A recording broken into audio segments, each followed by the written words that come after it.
Hello guys, how are you all? Welcome back to my channel. So, today we are gonna see, what if Naruto became stronger and more attractive and he gets harem? And subscribe if you enjoy the video. And also check the description. So let's begin the story. Jiraiya watched from the Hokage tower at the ruckus his young protege was creating by just merely walking the streets of Konoha.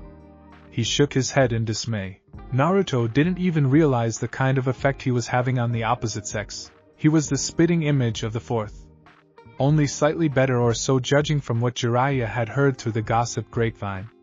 His hair shone like the morning sun, untamable, wild and tempting to be touched. His skin was tanned. His muscle tone made every female tongue drop. The sight of him melted every female in his immediate vicinity. He was tall yet he was not intimidating. His sapphire eyes have the ability to mesmerize every single female in its wake. His good nature and innocent behavior attracted more attention than his loud mouth and brash attitude. His brash attitude also attracted a lot of attention.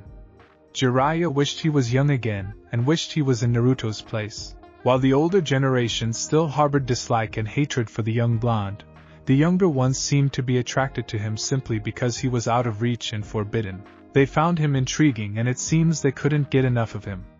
They find him a challenge, and his brash attitude to them was traits of a rebel. A bad boy in a positive way. Jiraiya watched his disciple continually walk towards his favorite diner, Ichiraku ramen restaurant. The restaurant's business grew incredibly because of the blonde's growing reputation. Many dined there in the hopes to catch a glimpse of him. Naruto's name was fast becoming legendary. Almost as legendary as Jiraiya's and the Yandere. Upon observing his apprentice, a little commotion caught his eye. A few girls had begun fighting in the immediate background. Jiraiya deduced it was probably from trying to get as close to the blonde as possible. He grinned when he noticed that due to the fight, the girls began tearing each other's clothes off. Then, like lightning flashing across the sky, an idea hits him. Jiraiya watched from the Hokage tower at the ruckus his young protege was creating by just merely walking the streets of Konoha. He shook his head in dismay. Naruto didn't even realize the kind of effect he was having on the opposite sex. He was the spitting image of the fourth. Only slightly better or so judging from what Jiraiya had heard through the gossip grapevine. His hair shone like the morning sun, untamable, wild and tempting to be touched. His skin was tanned. His muscle tone made every female tongue drop. The sight of him melted every female in his immediate vicinity. He was tall yet he was not intimidating. His sapphire eyes have the ability to mesmerize every single female in its wake. His good nature and innocent behavior attracted more attention than his loud mouth and brash attitude.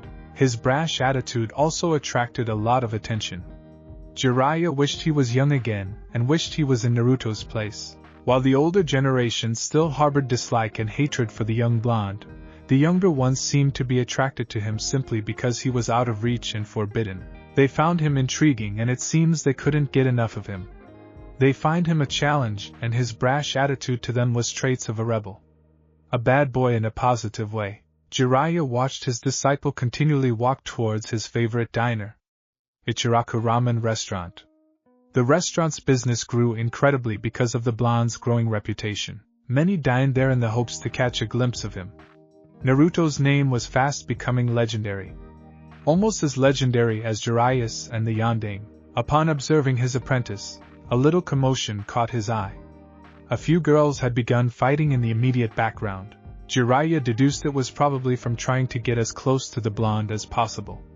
He grinned when he noticed that due to the fight, the girls began tearing each other's clothes off. Then, like lightning flashing across the sky, an idea hits him.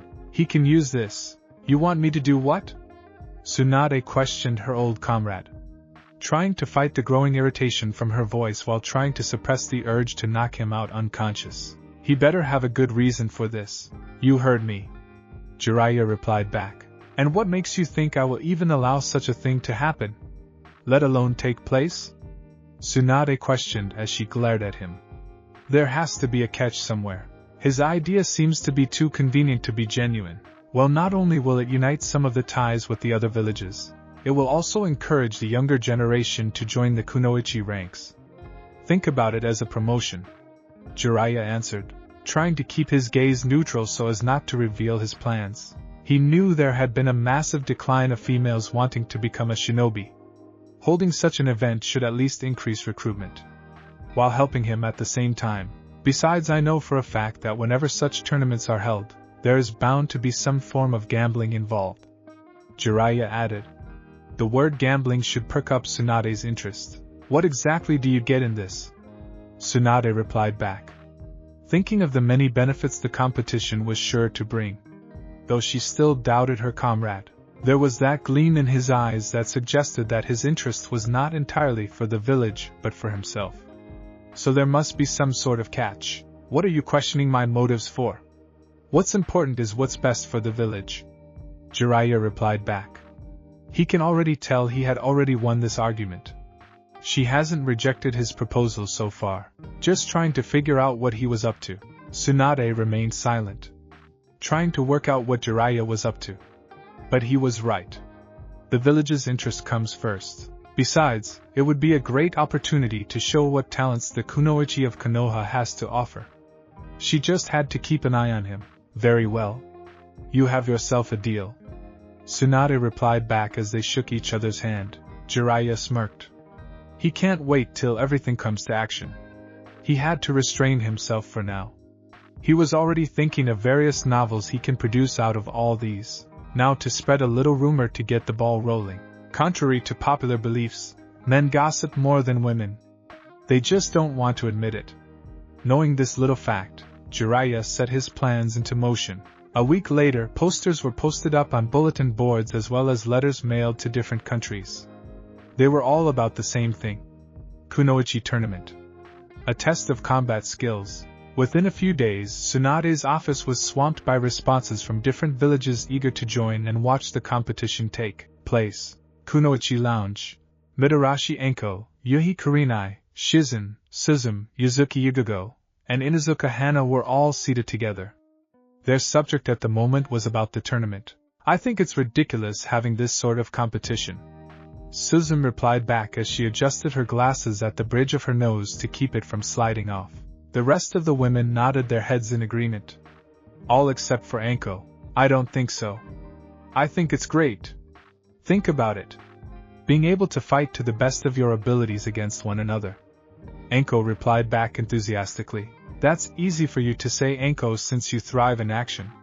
It would seem unfair for the rest of the competitors. Suzume replied back. She wasn't a fighter. She knew this. She was a teacher, teaching young kunoichis the finer things in life such as the art of flower arranging and cooking. She had more brains than brawn. From what I know, the tournament has 3 parts. Genin, Chunin and Jounin. They fight each other according to their rank. Afterwards they are divided into groups. To keep it fair. Shizen explained. Are any of you joining? Yugago asked. In truth, she was intrigued. She wanted to join. Besides, it was a great chance to test herself against other female needs. Present company included. I've already signed up. Enko responded in glee. Which came as no surprise to the rest of the women. I'm in. What about you, Kurenai? Hana answered. She already knew that from the look of things Suzume wasn't interested. I'm still thinking about it. Kurenai answered. What's the prize for this anyway? Suzume asked. Already tired of the subject. A couple of awards, recognition, and all expenses paid for a trip for 2 to Wave Country. Shizen answered. There are also rumors going around. Hana brought up. She had heard a lot of rumors about the tournament. One most popular rumor was about a certain blonde shinobi. About what? Yugago asked. You mean you girls didn't know? The major prize is Uzumaki Naruto. Enko supplied them, which made the women gasp in utter and complete surprise. No way! Yugago exclaimed, not believing her ears. Enko only crossed her hands across her chest and nodded. Uh-huh. That's right. The trip for 2 is with Uzumaki Naruto. And how did you come by this information, Enko? Tsunade-sama didn't even tell me any of this. Shizen asked her companion. Well, I heard Kakashi and Ichiraku talk about it while I was at the Hokage Tower. I overheard them say that the trip for 2 consisted of the winner of the tournament, and the company of Naruto for 2 weeks. Tsunade was still trying to think of a way to inform Naruto about it. Apparently Jiraiya had altered the letters that were sent out to the other villages, naming Naruto as one of the major prizes. Anko explained. Oh, that poor boy. Kurenai replied back. You mean young man? And I wouldn't feel sorry for him considering the amount of response we got back from the other villages. Anko corrected. All the other women looked at Shizen for confirmation. Shizen merely nodded. The amount of letters flooded Tsunade's office. No wonder her mentor wanted to kill her former teammate. Anko grinned. Considering the looks on your faces, I'm guessing you're all contemplating the tournament now. The rest of the women blushed. Naruto has become the village's eye candy. No matter where he went, dozens of eyes followed, tongues wagged, and the women drooled. I thought so. Anko replied back as she licked her lips in anticipation. She was looking forward to this little competition. There's one thing I don't understand in any of this. Sasame interrupted as she yet again adjusted her glasses. What is Sasame? Asked Hana. The stipulations and rewards about the tournament were pretty much straightforward. Well, Sasame began but was rudely interrupted by Anko. Just say it. Anko exclaimed impatiently. I'm just wondering if Naruto knew of the role he would play in all this. I'm pretty sure he wouldn't be condoning himself as a prize trophy. Sasame explained. Doubtful of the blonde's participation, she had heard talks about the blonde demon carrier. Judging from what she had heard, while Naruto may be rough around the edges, he has a heart of gold and was always reluctant about his mentor's plans. She also heard that he sometimes foils Jiraiya's peeping whenever he catches his mentor near the women's hot springs. Now that I think about it, you do have a point, Sasame. Kurenai agreed. Based on what Hinata had told her, Naruto was quite shy and always had great respect towards women. Hinata had reassured her that while Naruto wasn't an ideal gentleman, he wouldn't try and take advantage of any situation if he knew it was unfair and unjust. Well, Shizen? Yugogo asked their companion. If anyone should know more about the tournament, it would be Shizen, since she was Tsunade's apprentice. Shizen merely looked at her lap. Well, I didn't even know Naruto was involved in this. If I had, I would have probably warned him. And then... Anko prodded, which could only mean that Tsunade and Jiraiya are trying to keep Naruto in the dark about his role. If they wanted Naruto to know, they would have at least told me about it. Shizen explained, disappointed that Tsunade and Jiraiya seemed to have collaborated on Naruto's behalf. That's right. If Kakashi and Ichiraku were talking about it in such privacy, then they're probably part of Jiraiya's plan of keeping Naruto in the dark. Anko exclaimed as all the pieces of the puzzle began to fall into place. But how could you keep something as big as this from Naruto? I mean, it's the talk of the whole village. Yugogo exclaimed. It must be something very diabolical. Sasame answered while she heard the women gasp. Meanwhile, somewhere in Konoha, Naruto happily gobbled up large portions of his favorite food in the whole wide world. Ramen. I am merely smiled at the blonde affectionately, as she watched him inhale the ramen she kept bringing him. There was no way to describe a feeling of pride when you watch someone appreciate all your hard work by eating it all up and not spilling a drop of it. She had worked hard, cooking everything that Naruto ordered. Naruto would stop every time to give her his compliments, as he devoured them in less than 2 minutes. Thanks, Ayam-chan, Naruto said as he gave her one of his foxy grins as he continued to eat. Oi, Ajizin, you should do this more often, Naruto called out to Ayam's father, who was cooking at the back. Ichiraku merely smirked. The youth had no idea behind the reason for his most recent food promotion. He didn't like keeping him in the dark and was against the idea at first when Jiraiya had come to see him about keeping Naruto occupied. Jiraiya had given him a lot of money and promised more if he would agree to keep Naruto occupied right until the tournament began. He wanted nothing to do with it at first, but Jiraiya had assured him that it was for Naruto's sake. Ichiraku had grown fond of the boy and treated him like a son he never had, so it was only natural for him to feel protective of the blonde. Besides, Jiraiya was his mentor. He won't let anything disastrous happen to Naruto, right? Oh man! I'm so stuffed, Naruto commented as he belched out loud. Sorry, Ayam-chan. Please excuse me. While the girl blushed. It's okay, Naruto. It only means that you have enjoyed your meal, Ayam replied back. As she began stacking up the dishes. Naruto felt guilty as he watched Ayam collect the towering bowls which used to contain delicious ramen. It looks like Ayam would be stuck washing the dishes. While Naruto enjoyed the free meal he got, he felt rather guilty that Ayam and her father had worked hard to cook his meal, and he didn't lift a finger to help. "Hey Ayam-chan, do you need any help?" Naruto asked as he began to help her collect the dishes. "No. It's okay, Naruto," Ayam replied back. "No, it's not. You've worked hard to prepare me a meal without me paying the amount that it mostly deserves. The least I can do is help you clean up," Naruto replied back, not taking no for an answer, as he balanced the towering bowls on his arms and made his way to the back of the counter to begin washing the dishes. Ayam could only blush as Naruto joined her side. She had always thought of Naruto as kind and thoughtful. They began washing the dishes alongside each other, and sooner than expected the dishes were done. "Well, thanks again Ayam-chan and Ji-san. I'll see you guys tomorrow. I have to go train now." Naruto bid his farewell. He needed to lose all the food he had consumed. A future Hokage should look fit after all. "Ja any Naruto-kun. See you tomorrow." Ayam called out as she waved him off. Ichiraku smirked. Whenever Naruto had no missions, he was either at their diner or training anyways. But what's different this time is the amount of time he was there. He almost spent the whole day there, and to be honest he was getting tired. Perhaps an eat-all-you-can-all-week promotion wasn't a really good idea since the boy practically inhaled the stuff, the same as the Akimichi boy. But then again it was Jiraiya who would be paying for all their expenses. Besides, the business was booming, he just needed to hire more help, that's all. "It's been a long time, Naruto-kun." The woman sighed as she looked at the photograph in her hand. Not the most beautiful photo to have, considering the blonde boy in question is sleeping haphazardly with bandages and drool coming out of his mouth while she gave the dozing boy a kiss. But it's the best photo she has of the boy who made her believe again. The photo really captured the young blonde's purity and innocence. She remembered handing a copy of the same photograph to his teammate while he was unconscious. She even signed her autograph, remembering how hard Naruto tracked her just so he could have her signature. She remembered him telling her that he was one of her greatest fans. "Do you still feel the same about me?" She sighed wistfully.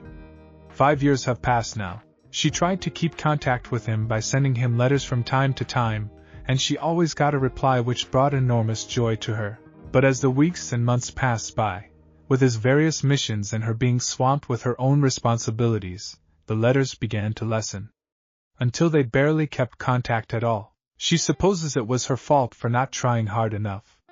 She had admired him ever since his team helped her in Snow Country, which only grew over time because of the letters he sent. She had kept the film the director used when he filmed Naruto and her uncle's battle. It served as a reminder for her of how noble the young blonde was, or whenever she missed him and gazing at their photographs simply isn't enough. She would listen to his voice as Naruto faced his uncle, remembering how his angry tone was always so soft and full of emotions when he spoke to her, telling her to never give up and believe in herself. "Princess, we are now approaching Konoha's border," one of the guards informed her, interrupting her musing. She looked out of the window carriage and saw the lush greenery that now surrounded their carriage. She felt nostalgic, remembering the last time she was in the area. She had really made a pest of herself as she tried to run off at any given opportunity, only to be replaced by excitement. She couldn't wait till she saw Naruto again. "It appears we're not the only ones who are arriving," the guard informed her. She looked out of her carriage window only to see another envoy near the distance. Another dignitary by the look of things. "We're almost there, Princess. We have just passed the border," Yukinaju announced. She merely nodded to her bodyguard for acknowledgement. It's nearly 5 years since the young blonde has changed her life. Almost 5 years now that she has kept her promise. She felt a little embarrassed as she remembered brazenly asking him to stay with her until her country was back to its feet. It was a selfish act, but she didn't want to lose him so soon after he had protected and stayed with her during the assassination attempt. He had held her and gave her comfort while she cried for the demise of her father. He didn't abandon her and handed her to the enemy when his friends' lives were in danger. He protected her just like he promised. She couldn't help but feel thrilled as anticipation flowed through her veins. She would see him again. have the opportunity to touch him and be in his arms again. She blushed at the thought. Princess, it seems we're not traveling alone. There is another envoy a couple of meters from ours. Yurinaju informed his ward. It was only natural after all. It seemed a lot of dignitaries were coming towards Konoha for the kunoichi tournament. Yurinaju smirked. While he came to protect his ward, he knew his ward had an alternative reason for coming. Naruto had become a great influence for the princess during the short time he had worked for them. He knew Haruna was slightly upset upon reading the invitation after finding out what the major prize was. Yurinaju was surprised when Haruna approached him and demanded that he train her some self-defense. It didn't occur to him as to why until Haruna showed him the invitation after their first self-defense lesson. He remembered laughing while Haruna fumed. Yurinaju had to explain that she will have to have years of training before even qualifying for the tournament. Haruna huffed like a small child. She always did have a temper. He manages to soothe her though by telling her that they could just go and visit Naruto and spend time with him since he won't be participating and will only be a spectator. That alone cheered up Haruna. He remembered Haruna panicked as she packed for their journey, worrying about what to wear and what to bring to impress Naruto, while mumbling about something about how Hinata already has a great head start for. She already stays in the same village and works with Naruto from time to time just like the time they helped her. Yurinaju just chuckled. He wondered what the blonde shinobi had been up to and why would he agree to become part of the grand prize for the competition. In any case, he was about to find out very soon. Hey! Naruto yelped as Iam splashed him with soapy water as they washed the dishes. No fair. He then began to splash her back, making Iam squeal. Soon a water fight began only to end abruptly when Naruto tried to get Iam with a handful of soapy water only to splash Ichiraku when he came to investigate why his daughter was squealing in delight. Jigomen-ji-san. Iam moved. Naruto apologized while Iam giggled and stuck her tongue out at him. Ichiraku just sighed as he wiped his face with his apron. It's alright, Naruto. No harm done. Just try to keep it down, alright? Ichiraku replied as he walked away. Serves you right. Iam Sing-sanj then squealed when she saw Naruto grab another handful of soapy water and headed towards her. She tried to get away but slipped. Naruto saw this and immediately dived to catch Iam, or at least cushion her fall, which he succeeded in. Iam yelped when she hit the hard ground. Itai. That hurt. She complained. You're hurt? Naruto replied back rather sarcastically since it was he who cushioned her fall but nonetheless worried. It was only then did Iam realize she was sitting on Naruto's rock-hard stomach. She blushed at such contact. Do you mind getting off me, Iam-chan? Naruto asked the blushing woman. Which Iam complied to. Kuso! Naruto suddenly cursed. What's wrong with Naruto-kun? Iam asked, hoping he had not injured himself for her sake. I have to go to the market district today. Kin-chan was really mad at me for coming home late yesterday. Naruto explained. Tsuchi-kin was an ex-kunoichi from Sound. During the Sound invasion, however, when Sound inevitably lost, they had discovered a few stragglers in the village. One of them was Kin, which because of Orochimaru's Kenjutsu was left too weak to flee. When Orochimaru's Kenjutsu was defeated by the Sandaime, his Kenjutsu was cancelled and brought his sacrifice for the Jutsu back to life but left them barely hanging on. Her teammate Sakuabumi wasn't lucky. Because of the injuries he had sustained during the Chunin preliminaries exam, he didn't have enough chakra to sustain him, which caused his untimely demise. Naruto along with his team was the one who discovered them. When his fellow Nins moved in to finish Kin off, Naruto blocked them. Flashback. Move, Naruto. Kakashi ordered his subordinate to continue to block the way of the other Jounins. Move out of the way, brat. We must dispose of the trash. Look at what they did to our village. To our Hokage. One of the Jounins raged. But Naruto remained where he was standing. Move out of the way, Dobe. Sasuke also told his teammate, trying not to stress himself because of his injuries. Naruto, you idiot, just move. Sakura yelled at him, but Naruto remained stoic. You dare side with the enemy? One of the Jounin questioned. I will not let you kill someone who is obviously defenseless. Naruto answered. She is one of the enemies. One of the people who attacked our village. Look at her. She can barely even open her eyes. She's barely alive. Naruto protested. She is not a threat. Kin, while she was still too weak to speak or move, heard Naruto's words. Why is he defending me? Hasn't there been enough bloodshed? Do you really think this is what Sandaime would want? To attack someone who can barely defend themselves? Naruto replied back, his head down to hide his eyes. The Jounins seemed to have been affected by his words. Very well, Naruto. We won't harm the girl. We'll just arrest her. Then nurse her back to health. Kakashi reassured his subordinate. Then they will interrogate her, something the blonde doesn't need to know. Naruto seemed to agree as he moved slightly only to lift the girl up in his arms. I'll carry her back to the hospital then. Naruto informed them with a determined look on his face. Not trusting the other needs, Kakashi sighed. Yar Naruto. You're being quite obstinate about all this. Then turned his attention towards the other Jounins. We'll take it from here. Hi Kakashi-sensei. One of the Jounins responded before the three Jounins took their leave. That's probably the most reckless thing you've ever done.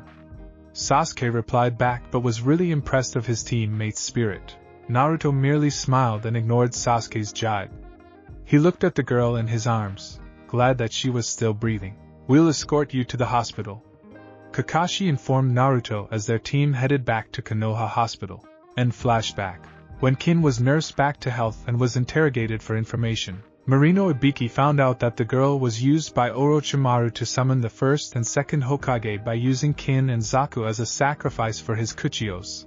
Edo Tensei, summoning, impure world resurrection. She had also expressed no desire to return to her village after what Orochimaru had done to her and her teammate.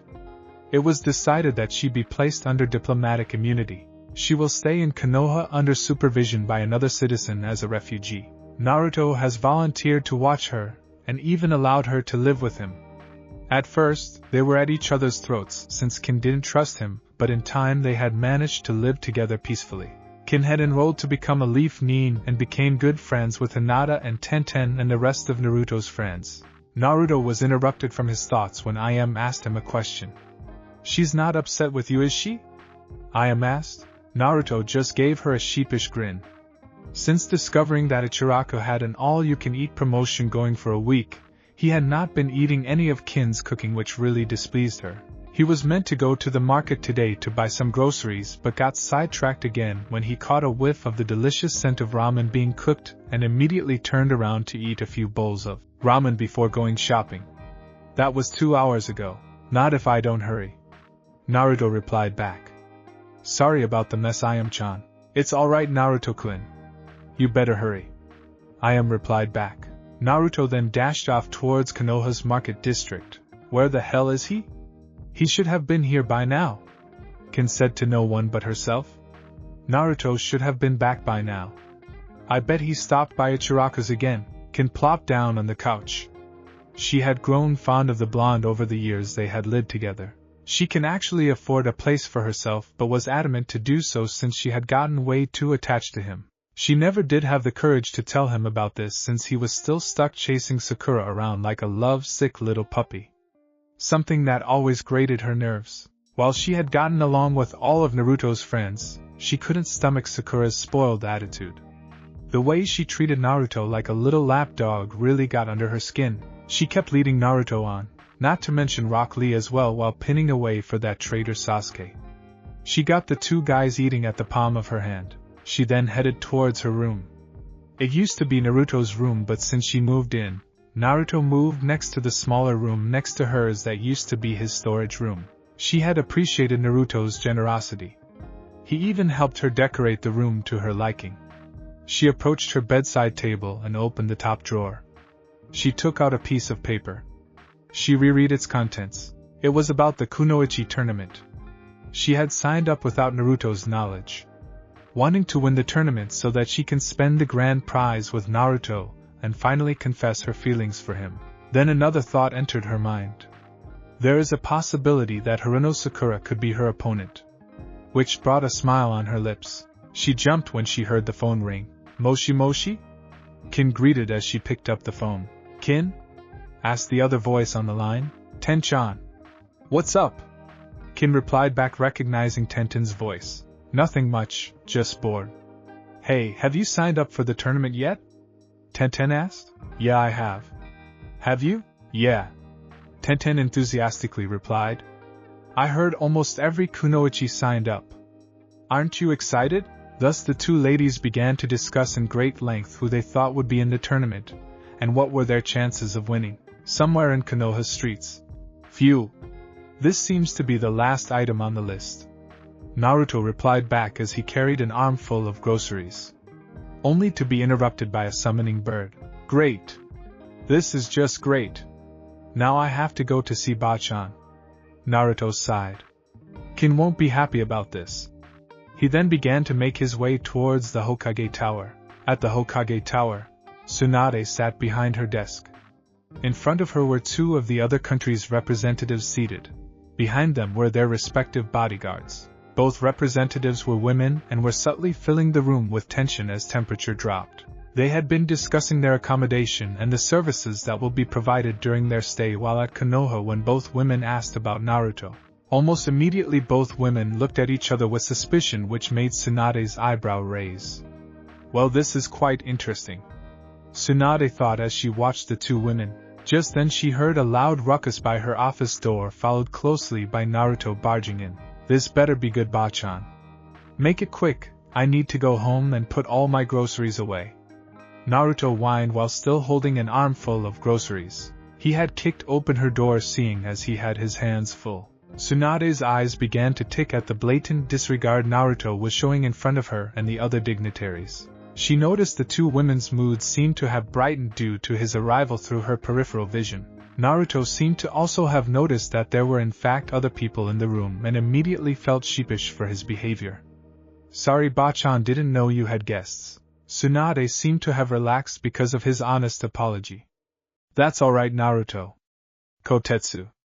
Tsunade called one of the shinobi who immediately appeared beside Naruto. Please take Naruto's groceries to his place.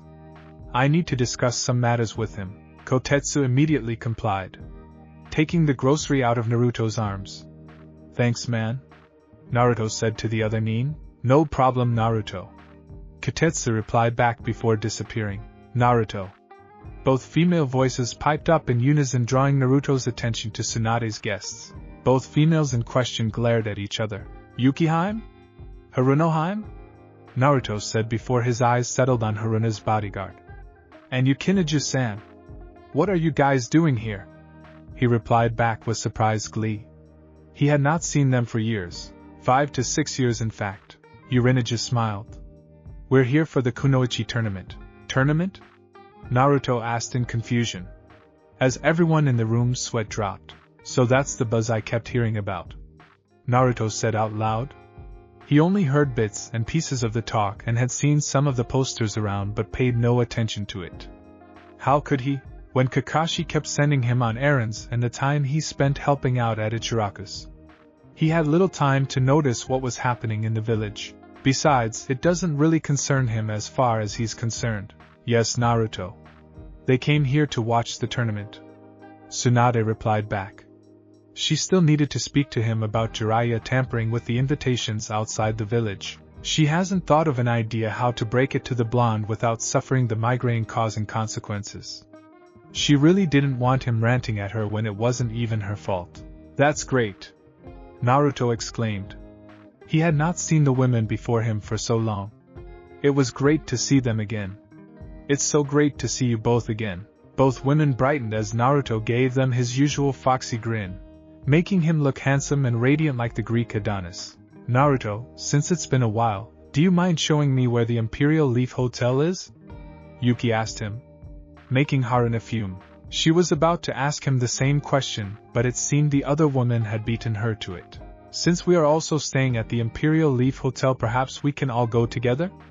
Yurinaju suggested, noticing Haruna's annoyed state. Sure, why not? Naruto replied back, not noticing the two women exchanged death stares. Tsunade watched the scene and decided she didn't have a choice. She can't tell him what Jiraiya had done unless she wants to face the blonde's wrath. He was relatively harmless, but he was known for being the #1 surprising ninja for a reason, and she doesn't want to find out what type of revenge he has in store for her when he finds out. She just bought herself some time, and if she's lucky she doesn't have to be the one to reveal the dreaded ordeal with him. He would probably seek out Jiraiya first, and act out his revenge personally, and maybe, just maybe, he would have vented out all his anger on Jiraiya and skip her. That's a great idea, Yurinaju-san. Naruto, please escort them to the hotel. I hope you ladies enjoy your stay at Konohagakure.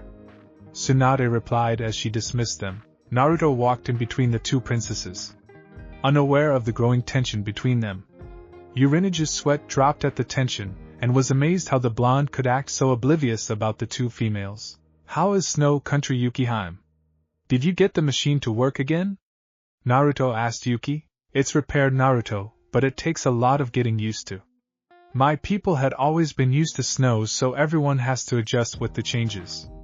It was agreed that we'll only use the machine every 3 months, similar to a normal season. Yuki explained while Naruto listened in rapt attention. It had been so long since he had last seen Snow Country, and would like to come and visit sometime. Haruna, on the other hand, just smiled as she watched Naruto. He had grown since she last saw him. He grew taller and more attractive. He was still the same talkative blonde she remembered, but inwardly she was a little jealous of the attention he was giving the other princess. She didn't even notice a small frown had graced her features until Naruto chose the moment to ask her a question. What's the matter with Harunaheim? Are you tired? Naruto asked. He knew that both women traveled quite a distance to get to Konohagakure. Maybe he should just catch up to them on a later date, and just take them straight to the hotel for now. Haruna was touched by his concern and shook her head. No, Naruto, I'm fine. I guess I'd better just take you guys to the hotel. You guys traveled far after all. I can give you a tour of Konoha tomorrow or something, so you guys could rest. Naruto suggested. In truth, he wanted to catch up with them some more, but knew he was being quite selfish if he pushed them. Besides, he should really get back home. The women wanted to protest but knew he was right. They have traveled quite far and their escorts must be tired as well from the journey. So they both reluctantly agreed. A little while later they were standing outside of the Imperial Leaf Hotel. Well, I'll be off now. Nice to see you again, ladies. I'll call you guys or something about the tour. Naruto bid his farewell before dashing off. Wait, Naruto. Both women called, but he was already a fair distance away. They had at least wanted Naruto to come and walk them to their rooms. Yurinaju, on the other hand, had a grin on his face. How the blonde could pull off something like this was remarkable. Perhaps he will ask him later about his secrets about women. That way he could at least ask his childhood crush Tsunade out for a drink or two. The woman seemed to have never aged at all. Naruto ran towards his apartment, praying to the gods that Kotetsu would have at least explained to Kin that he was summoned to the Hokage Tower. That's why he was late. He was too caught up with his thoughts that he wasn't really paying attention to his surroundings. Because of his rush to go home, he collided headfirst at an unsuspecting person on the street. "Ait!" Both cried out as they collapsed in a crumpled heap. Temari was pissed. She had tried to check in at every establishment she could find, but it was apparently booked out. She should really have booked earlier. She wasn't looking forward to roughing it out in the Konoha training grounds during the duration of the tournament. She wanted nothing more but to strangle Kankuro for leaving him to handle her accommodation. Temari contemplated on the note that Gaara had given her. If worst comes to worst, she could always stay at Naruto's. Temari hoped he didn't mind. Gaara had assured her that Naruto would welcome her. Her brother's confidence over the blonde was a little unnerving. True, the two had become the greatest of friends over the years, but how could Gaara assume Naruto would let her stay with him? Over the years that she had been appointed to be the Leaf and Sans Relations Ambassador, she had stayed in Konoha. Her duties required her to stay at Konoha from time to time to establish and strengthen the country's ties. During the duration of her stay, it didn't escape her attention that the ex-Sound in Kintsuchi was living with Naruto, but that had been at least a year and a half ago. Perhaps the ex-Soundman had finally moved out and found a place of her own. She can only hope. She really didn't want to inconvenience Naruto. As much as she tries to hide it, she has grown fond of the blonde Dynamite. He had been a very good friend to her, especially when she and Shikamura broke up at least 2 years ago. She was too engrossed in her thoughts when someone barreled through her, knocking her hard on the ground. She landed painfully on her butt, while the person landed on top of her. "Damn it! Watch where you're going!" Temari cried out angrily. She was then shocked when the person on top of her got up, instantly making her recognize him. "Gomen nasai." Naruto apologized as he quickly got off the person he collided with. He was then surprised to recognize her. "Temari-chan!" Naruto cried out in glee as he glomped on her. Temari once again had the privilege of landing on the hard ground courtesy of an overexcited loud-mouthed blonde. She was instantly engulfed by an over-enthusiastic hug, making her fall back again. "Can't breathe," Temari managed to say. "Gomen any Temari-chan." Naruto replied back when he noticed Temari had slightly begun to turn blue. He jumped off of her. "It's alright, Naruto. I guess you're just glad to see me, huh?" Temari managed to say as she smirked at the other blonde. "Yeah," Naruto replied back as he offered his hand to her to help her get up. He then saw her luggage scattered on the street, and promptly began to collect them. "So you're here for the tournament too?" Naruto asked as he collected the bags. "Yeah," Temari answered. She joined the competition for the trip, of course. An all-expense trip to the country of waves sounded so appealing, and the fame and fortune it would bring her country. She didn't really mind if she had to spend it with Naruto. He wasn't really that bad, but she was curious as to why he would even agree to become part of the prize. She was about to ask him when his next question startled her. "So where are you staying?" "I'll walk you there if you want, then you can tell me what Gaara and Kankuro have been up to lately," Naruto replied back as he began to carry her luggage, totally forgetting about his need to get home urgently. Temari bit her lower lip. Naruto had just reminded her of her accommodation problem. "Well, you see, Naruto," she trailed off. She really didn't know how to ask him. "What is the matter with Temari-chan? Is something wrong? You didn't lose one of your luggages, did you?" Naruto asked. Temari shook her head. "No, it's not like that, but what is Temari-chan? Tell me, maybe I can do something," Naruto offered. "Well, you see, it appears that there is no vacancy in the hotels and other housing establishments here in Konoha because of the big tournament," Temari explained as she watched his reaction. Naruto nodded his head, listening intently but still had no clue to Temari's subtle clues. "Yeah," Naruto encourages her to go on. He still has no idea what her dilemma was. Temari took a deep breath and sighed. "There's really no point in being subtle with Naruto. They're all booked out and I have no place to go." Again Naruto nodded, until he realized the gravity of Temari's problem started to sink in his subconscious. "It appears the vixen has no place to go," Kyubi piped in. Getting really bored by Naruto's dull conversation, Naruto began to frown. He only had a 2-bedroom apartment. He also wanted to help Temari out but didn't want to ask Kin if she was willing to share her room. "You could always share your room, Kit," Kyubi replied back with a mischievous grin, making Naruto blush as Kyubi began to send mental images of what sharing a bed meant for the two blondes. "Naruto?" Temari asked worriedly when he saw the other blonde blush like a tomato. "Are you alright?" Naruto vigorously shook his head to clear his mind of the dirty images Kyubi produced, while it howled in laughter. "Yeah, I'm fine. Listen, Temari-chan, if you're really in trouble then I suggest you stay with me for a while then," he replied, giving her his infamous foxy grins. "Really?" Temari replied back at the blonde. Naruto merely nodded. "Thanks, Naruto," Temari replied back as she happily glomped onto the blonde. At Naruto's apartment, Kin angrily began to pack away the groceries Kotetsu had brought over. Kotetsu has informed her that Naruto was having a meeting with Tsunade, and that the blonde dynamite won't be home for a while. Now Kin had no idea why she was upset, but she had the strangest feeling that somehow the day was about to get worse. Call it a woman's intuition, but something made her skin crawl just then, and she knew it somehow involved Naruto. She sighed heavily. She had finished cooking dinner and was now meticulously putting the groceries away as she contemplated how to reveal to her blonde roommate about her joining the tournament. "Tadaima!"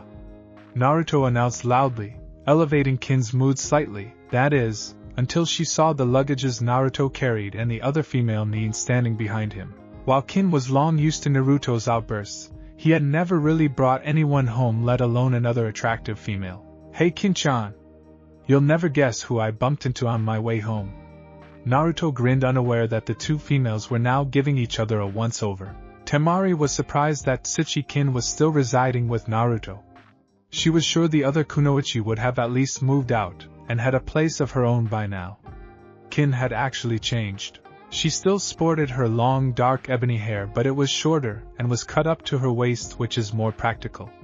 She was also wearing a simple white tank top and green short shorts. It seems the girl had really gotten used to living with Naruto enough to parade in such a provocative outfit, showing off the other female's ample curves. To say Kin was shocked was an understatement. She never expected Temari to come over tonight. The sight of the bags that Naruto carried also indicated that her sudden appearance was more than a little visit. "What's for dinner, Kin-chan?" "I'm hungry." Naruto immediately whined as he dropped off Temari's bags in the lounge room. He then began to make his way to the kitchen. "Make yourself at home, Temari-chan," Naruto called out. "Kin-eyed Temari?" trying to assess the reason why the other kunoichi was at their place. Temari eyed her in return. The two kunoichis had met on a few occasions and had rarely spoken to each other. Just the normal niceties and social conversation, that is all. You wouldn't call them friends. They were merely acquaintances. "Hey guys. Come and join me. You know I really don't like to eat alone," Naruto called out from the kitchen. Making the two females break eye contact for now. They had formed some sort of silent agreement for now. They will discuss this matter later. They joined Naruto in the kitchen, where Naruto helped Kin set the dining table. The kitchen also doubled as a dining room. Temari also helped them set the table, and they ate in relative silence. "So what brings you to Konohagakure, Temari-san?" Kin asked in between bites as she eyed the other blonde. "I'm sure you've heard about the kunoichi tournament, right?" "Well, I'm here to join in," Temari replied back in a confident smile. "Are you entering as well?" Kin had wanted to tell Naruto tonight about her joining the competition. She wanted to tell him, alone in person, but it seemed Temari had ruined her opportunity. "Hi, really? Isn't this great?" Naruto replied back in shock. He never even knew Kin had signed up. Actually, he never really realized about the kunoichi tournament until recently. "This is going to be so much fun. I wonder who else ended up joining?" Tenten called today and said she and Hinata had signed up. She also told me that Hinata spoke to Ino, and apparently Ino and Sakura had also signed up. Kin informed Naruto. "Suga. I think almost everyone joined the tournament." Naruto replied back in amazement. He couldn't wait to watch the whole event. "Are you going to watch and cheer for Naruto?" Temari asked. She already knew that the blonde would definitely watch the tournament, but she wanted to know if he would be cheering for her. She could still remember him cheering for Hinata and Sakura during the Chunin exams. She wishes that he would also give her the same support. "Of course, Temari-chan," Naruto replied back with his foxy grin, making Kin unconsciously snap her chopsticks in half. "I'll be cheering for all of my friends." Kin's actions weren't missed by Temari, who was only amused by her reaction. "Kin-chan, I think you broke your chopsticks," Naruto helpfully pointed out. "Era? Oh yeah? I didn't even notice," Kin replied back, trying to cover herself from embarrassment. She began to collect the empty plates on the table. "By the way, Kin-chan, I have good news," Naruto continued as he looked at Kin and then at Temari. "Temari-chan will be staying with us for a while. Isn't it great?" Kin almost dropped the plate she was carrying. "Hi," she answered. "How is Temari staying with us? But where is she going to sleep, Naruto?" "We only have 2 bedrooms," Kin pointed out. "There's no way in hell will I share my room." "That's alright, Kin-chan. I already have everything figured out. She will be staying in my room," Naruto replied back enthusiastically. "What?" Both women cried out in unison. Eki images flooded both of the women's minds. Temari blushed at the implications of sharing a room with Naruto, while Kin was internally raging at the implications of Temari sharing a bed with Naruto. Naruto nodded confidently, unaware of the repercussions his answer has created to the two women. Kyubi could be heard giggling at his subconscious, but he ignored it. Naruto! You can't be serious! Kin cried out in dismay. Does Naruto even know the implications he's getting himself into? Though inwardly she wanted to be in Temari's place. So many lost opportunities. All those times she could have easily crawled into bed with Naruto seemed so far out of reach now. Damn sensibilities. I am Kin-chan. I'll take Temari's luggages to my room now. If you'll excuse me? Naruto replied back. The decision has been made and there was no point in further discussing the issue, leaving the two women to stare at each other. Way to stand your ground, kid. Kyubi commented, amazed at how the boy had managed to steer and take command of the situation without giving in to the female's protests like he usually would. This is your fault, you know. Kin angrily huffed at Temari as she took the plates towards the sink. They were now left alone to themselves in the kitchen. Temari brought her own plate to the sink. How is this my fault? It's just it. Kin angrily retorted. She felt that it was her fault. Almost automatically she began washing the dishes. Naruto was usually the one that dries them, and it had been almost a routine for them, so she unconsciously handed the washed plate to Temari. Temari on the other hand understood her gesture and began to dry the dishes that were handed to her. They began working together in silence. Listen, Kin. I'm sorry it has to be this way, but don't you blame me for this. It wasn't my fault that all the accommodations here in Konoha were booked out. Why didn't you book earlier then? Handing her the last of the plates. I did. Well, I thought Kankuro did. Apparently he booked it for next month and got the dates mixed up. Temari replied back, angry at her brother for making such a grave mistake. Kin then began to put the now dried plates, utensils and glasses away. It doesn't really matter now, does it? You just better not try anything funny, Kin warned. And keep your hands to yourself. As she glared at the blonde. And what exactly are you implying? Temari replied back. She could sense the warning in her tone. Besides, it should be Naruto, you should be warned. Feeling a bit impatient, Temari decided to tease the brunette even further. But I guess it can't be helped, can it? I can't help it if he feels the urge to touch me while we're in bed. Who wouldn't? With me lying beside him and all. Smiling slyly at Kin. I'm just too tempting, she added as she began to arch her back and began to pose provocatively. Kin almost snapped at Temari's insinuation. That is until they heard Naruto call out, Hey Temari-chan! The bed's ready, which only made the two women blush crimson. Hi. Temari answered as she began to make her way towards Naruto while Kin was hot on her heels. Kin will not let Temari sleep with Naruto. If she has to, she will volunteer and share her bed with the Sannin. They both enter Naruto's room at the same time only to see the blonde male clutching a pillow and a blanket. The room's ready, Temari-chan. Sorry if it's a bit messy and all. The two women merely stared at the blonde. Well, I'm tired. I guess I'd better go and head off to the couch then. Good night, Kin-chan, Temari-chan. Naruto replied back to the speechless girls as he walked past them and went towards the lounge room. The two women just gazed at the blonde male. Kin was both amazed and happy with the sudden turn of events, while Temari felt a little disappointed, though she had no idea why. Well, that solves both our problems then. Have a good night, Temari-san, Kin said cheerfully, as though a great weight had been lifted off her shoulders as she headed towards her own room. Temari swore she had seen the brunette almost skip happily as she entered her own room. Temari absently moved into Naruto's room and decided to get ready for bed. Wondering why she felt disappointed that Naruto wouldn't be sleeping next to her, but shrugged it aside, she might just be tired. On the couch, Naruto tossed and turned on the couch.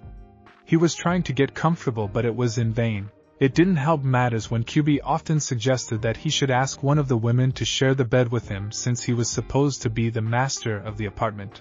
Naruto merely groaned in response. So he decided to meditate and listen to his surroundings. Taking a deep breath, he began to listen. He could hear the clock ticking as well as the water drops from the kitchen faucet. He can hear the crickets outside and the breeze that blows silently against the open windows. These sounds were so peaceful and were slowly killing him to a deep slumber. Deep in the recesses of his mind, Kyubi watched the blonde boy sleep. contemplating about the young human's life and the ordeal the young blonde has lived since becoming its prison. The human boy had lived a long and painful life so far. It is great to see that at least now he was finally getting his life on track. With the many friends he had met along the way, Naruto's life had gradually become better. It amused Kyubi immensely that once his social life had improved he had also attracted a great number of the opposite sex, and a few sane ones while remaining oblivious to it all. But despite all this, Kyubi knew that the boy was still adjusting to this new improvement in his life. Kyubi could still feel a sense of emptiness in the boy. "I will take care of you, kid," Kyubi murmured to the sleeping boy. Deep in Naruto's subconscious, where a massive cage laid, was the great creature Kyubi. Its massive, ferocious appearance began to transform slowly. Its massive form began to shift as it gradually became smaller. The fur covering its body began to disappear. Once the transformation was finished, it left an image of an adult human female with long, wavy, fiery red hair that cascaded down its front covering its chest. It looked to be around the age of 20 to 25 years of age. Outside its cage lies a sleeping Naruto, unaware of Kyubi's transformation. Kyubi walked in front of its cage, but as it got close the bars began to shift so that it would contain the now humanized demon. The bars could only let Kyubi's arm pass through. Kyubi kneeled near the cage and sat as close to the bars as possible. It sat there, with its human legs to one side, similar to how a classy and sophisticated human woman would sit. Kyubi reached out towards Naruto's hair and began to stroke it. Naruto's hair felt like fine silk in between her human fingers. Naruto seemed to have sensed its touch, for Naruto unconsciously moved closer to the cage. "I will definitely take care of you, kid," Kyubi murmured to its sleeping keeper. Its red ruby eyes never left the blonde. "It will make sure that Naruto will have no nightmares tonight like the many other nights." Since Kyubi noticed the blonde's worth, Kin woke up early to prepare breakfast for her and Naruto, as usual. She figured her blonde roommate would still be sleeping right now. Her mind was still filled with cobwebs and there was a nagging feeling that something was amiss. There was something important that she needed to be aware of, but she couldn't remember what it was, so she dismissed it. She proceeded to head towards the kitchen where she saw a lump on the couch. Still a bit groggy, she approached the lump only to recognize the wild, unruly blonde hair. Kin couldn't help but smile. The poor guy, he was probably too exhausted to even make it to his room last night, Kin said to herself. Again there was a nagging feeling at the back of her head that was screaming something that she should remember. Again she dismissed it, opting instead to wake up the poor guy before he got neck and back cramps from sleeping on the couch. "Hey Naruto, wake up," Kin said as she shook his shoulder gently. "Zzzzzzzzz," was all she got for a reply from the heavily dozing blonde. "Come on Naruto, wake up. You'll get cramps this way." Kin tried again. "Zzzzzzzzz." Kin, getting tired from the snores she was receiving in response, decided to just pull the blanket off the dozing blonde. Perhaps the shock of the cold morning air would rouse the blonde. "Okay Naruto, you asked for this," Kin warned as she pulled the covers. What happened next was certainly unexpected. Blood drained from Kin's beautiful face at the scene before her. Her mouth became unhinged as she found herself stuttering inaudible words. Before her was Naruto. His shirt was probably discarded during the night, revealing his well-chiseled chest and abs. But that wasn't what made Kin lose her words or her composure. As her eyes trailed down his body, her eyes paused and immediately became riveted on the sizable lump hidden by his orange silky boxer shorts. For the lack of better words or description, her mind deduced the scene before her. He had a tent. Unfortunately at this very moment, the draft finally got to the sleeping blonde and chose that moment to awaken. Rubbing the crust from his eyes, he finally noticed Kin staring at him, clutching his blanket rather tightly to her chest. "Good morning," was all Naruto managed to say before Kin let loose a high-pitched scream of indignation of embarrassment at being caught staring at him. The next thing that Naruto managed to see was Kin's right hook before he was sent back to the land of dreams. Kin was shocked to say the least when Naruto woke up so suddenly. Immediately she was embarrassed beyond words at being caught, so she punched him on impulse as she rushed back to her room, locking the door behind her. Her heart was beating a mile a minute, causing the blood to rush back to her face in full force, erupting into an uncontrollable blush. Meanwhile, Kin's shriek of indignation had awakened their guest. Temari did not appreciate being awakened in such a way and immediately grumbled about the rudeness of her hosts before trying yet again to find sleep.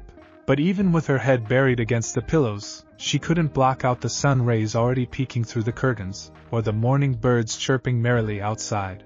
It was clear to Temari that her efforts were in vain. Giving up on getting back to sleep, she decided to take a bath instead. She prepared her bathing needs and headed towards the shower, hoping that Kin or Naruto had not beaten her to the bathroom yet. Back at the lounge room, Naruto woke up the second time that day, though he doesn't know it yet. There was a slight stinging pain on his cheek, but he dismissed it as the result of sleeping on a rather uncomfortable couch. His mind was still a little hazy from remnants of sleep, and the punch that Kin had given him that he had yet to realize. For the first time in quite a while his dreams were devoid of nightmares, giving him a rather relaxed and calm feeling compared to the other times where he woke up in cold sweat. He sat up and began to stretch his arms and legs, trying to get rid of the kinks in his muscles. He then proceeded to get the kinks off his neck as he rubbed his eyes. His mind was still groggy, and he wondered why in the world he was sleeping on the couch. With nothing else to do, he decided to get ready for the day.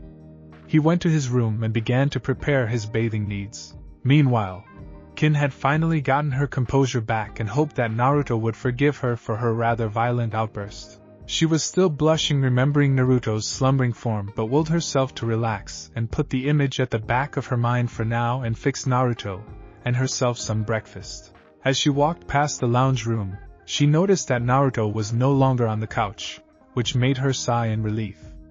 Then alarm signals began to sound in her head. The nagging feeling had come back in full force. Temari stepped out of the bath and grumbled at her forgetfulness. She had forgotten to take a change of clothing with her. So wrapped in a white towel, she headed back to Naruto's room to change. As she opened the door, she was frozen solid at the sight of Naruto in just his silky orange boxers standing in the middle of his room. Naruto heard the door open and smiled, thinking it was Kin coming in to wake him up. However, he was surprised to see Temari standing there with just the towel covering her. Naruto blushed. "Good morning, Naruto," Temari managed to say as she struggled to remain unaffected by the way Naruto blushed. She had always been proud of her beauty, and seeing how well Naruto appreciated it at the moment made her self-esteem soar. There was no need to act harshly since Naruto was trying not to stare at her, and seemed embarrassed enough for the both of them rather than the leering, drooling idiots she was used to dealing with. Good morning, Temari-chan," Naruto replied back as he closed his eyes. He didn't want to look in front of her. Temari couldn't help but grin at Naruto's reaction. She felt rather impish and decided to push the blonde male a little further. She began to choose her clothing for the day. Naruto," Temari called him. "What is it, Temari-chan?" Naruto wondered. He decided to leave the room, but Temari calling him made him stop. "Would you mind helping me to pick out my clothes?" Temari asked, but in her mind she was grinning. Before Naruto could answer, however, another feminine voice answered for him. "I'm pretty sure you're very capable of choosing your own clothes, Temari-san," Kin replied back rather angrily, before turning her attention to Naruto. "Aren't you supposed to get ready yet?" Naruto merely gulped and rushed out of the room at the death glare Kin had bestowed on him. "That wasn't very nice of you, Kin-san," Temari replied back. "It wasn't nice of you for teasing him like that, Temari-san," Kin replied back. "Jealous?" Temari asked rather impishly. "Breakfast is ready," Kin replied back rather than answering Temari, before slamming the door closed. Temari merely grinned. "She'll definitely like staying with Naruto. Elsewhere, has he called yet?" Haruna asked her right-hand man Urininju. "Not yet, princess. After all, it's only 6 in the morning. Perhaps the young man is still sleeping?" Urininju answered his young charge. He doubted Haruna had managed to find any decent sleep the night before. She was restless, wondering what to wear for the day in case Naruto calls them for the tour he had promised. Haruna, on the other hand, couldn't help but fidget. She didn't have much time to speak to the blonde because of the other princess from the country of snow. Today she was determined to have his attention solely on her. "Relax, Harunaheim. Naruto always keeps his word, remember?" Urininju replied back. His words seemed to have soothed the irate princess. "Would you like some breakfast first?" Haruna simply nodded. So no one has called yet? Yuki asked the hotel concierge. She was also waiting for a call from Naruto. No, it's fine really. Please inform me immediately if an Uzumaki Naruto either shows up or calls. Before hanging up the phone, Yuki was getting giddy with excitement. She couldn't help but feel excited about having to spend the whole day with Naruto. Back at Naruto's apartment, the atmosphere was a little tense. Naruto opted to remain quiet throughout breakfast or incur the wrath of his roommate. He could tell that Kin was upset by the way she gripped her chopsticks and the ominous dark aura in the background. He was pretty sure anytime soon the chopsticks she held were going to break because of the strain they were under. Temari, on the other hand, was rather cheerful and was thoroughly enjoying the little scene before her. She couldn't help but tease Kin or Naruto. It was just too much fun seeing their reactions. Oh, Naruto! Your juice is nearly empty. Would you like a refill? Temari asked, noticing Naruto's glass of orange juice. Before Naruto could answer, however, Temari had already taken his glass and refilled it for him. Thanks, Temari-chan. Kin, not happy at the attention Temari was displaying to her Naruto, decided to use the same trick. Oh, Naruto! You're almost out of rice. Before putting more rice on his plate. Thanks, Kin-chan. Naruto replied back. Would you like more onigiri, Naruto? More egg rolls, Naruto? Ladies? Naruto's sweat dropped. While he would admit to being a bit touched by the attention he was receiving, the amount of food they were giving him was starting to make a large pile on his plate. He was already full, but the two girls seemed to be determined to feed him. I'm sorry, Kin-chan. I really did enjoy the meal, but I'm already full and I'm afraid I can't finish it all. Seeing the two girls deflate, he immediately regretted his action. But for you girls, I will finish everything on my plate. With stubborn determination, he did just that. Both girls felt a little sheepish at their behavior and a little awed by Naruto's gesture. Ha!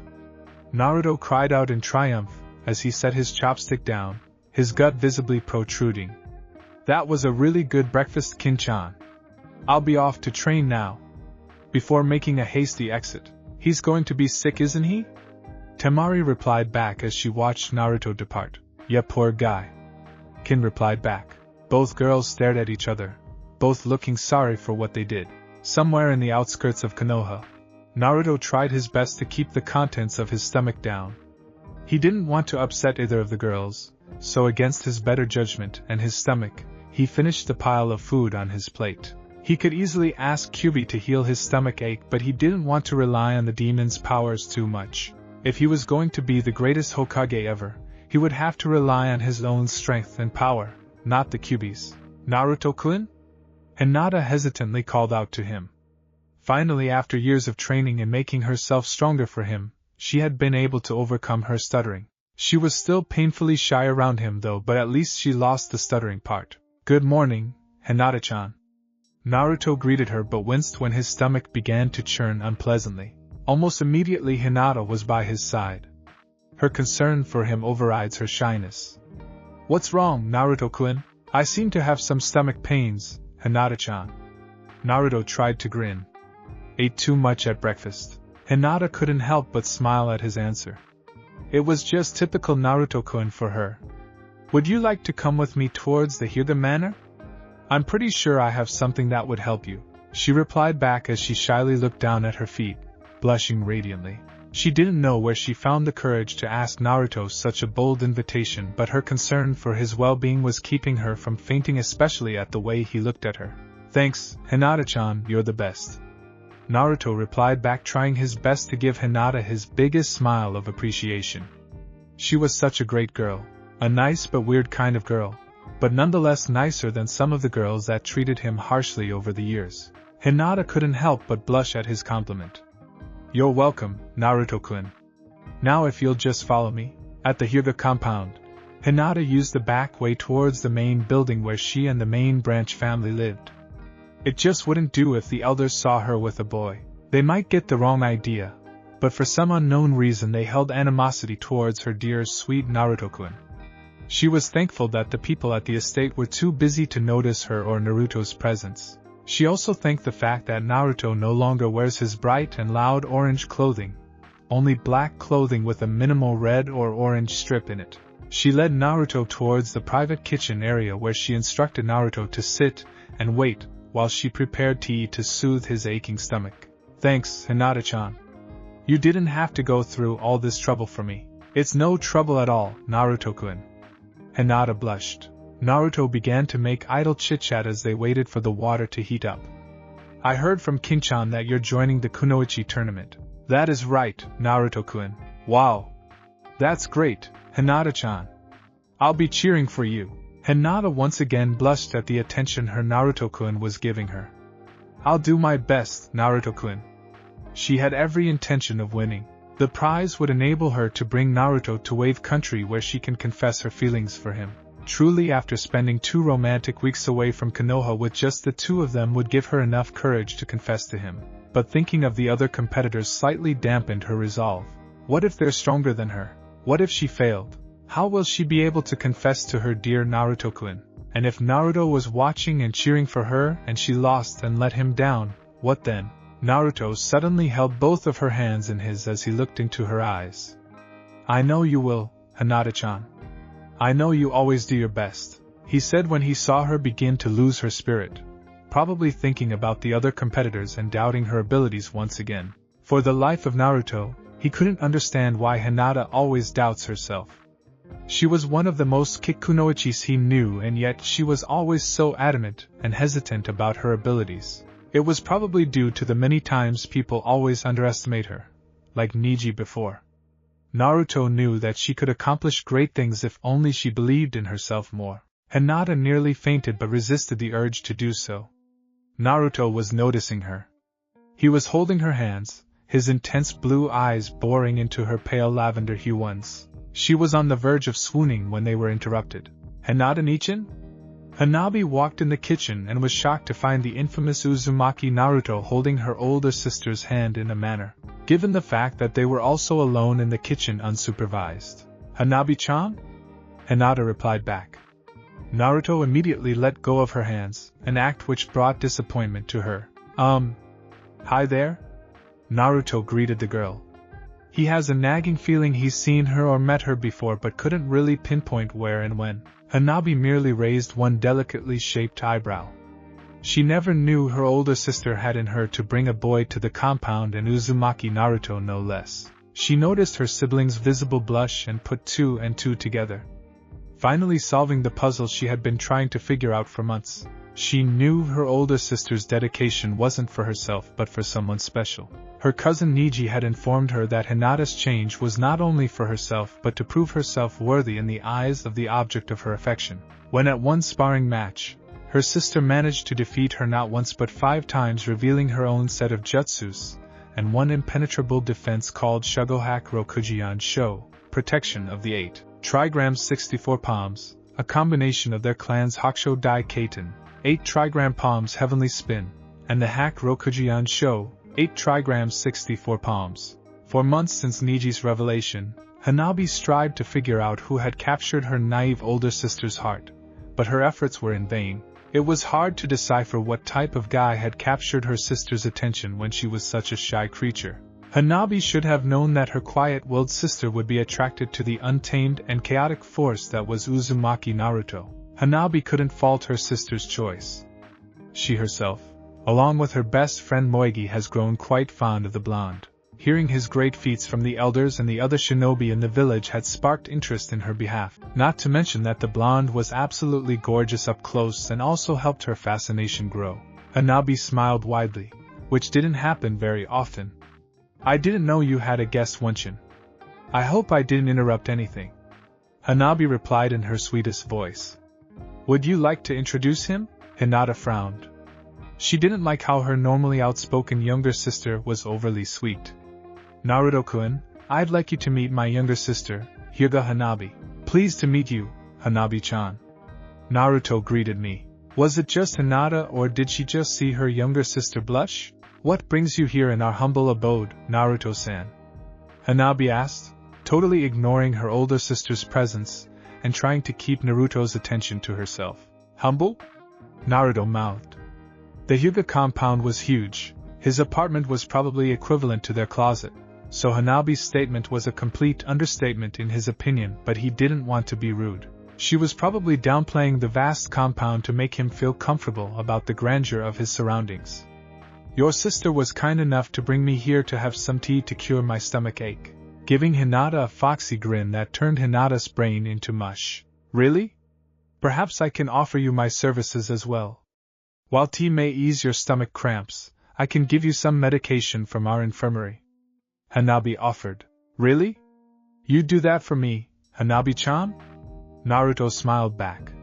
He didn't know much about Hinata's younger sister, only that she was supposed to be the heir of the Hyuga clan, assuming what's supposed to be Hinata's role and the fact that Niji was currently training her. It's the least I can do for my sister's suitor. Hanabi replied, trying to determine Naruto's relationship with her sister judging from the scene she had witnessed before. Suitor? Naruto replied back confused. Hanabi, Hinata warned her sister, knowing where she was leading the conversation. Hanabi merely grinned at Naruto's reaction and her sister's. So that's how it is. Naruto still looked confused while Hinata frowned at her sister. Let me get those medications for you, Naruto-san.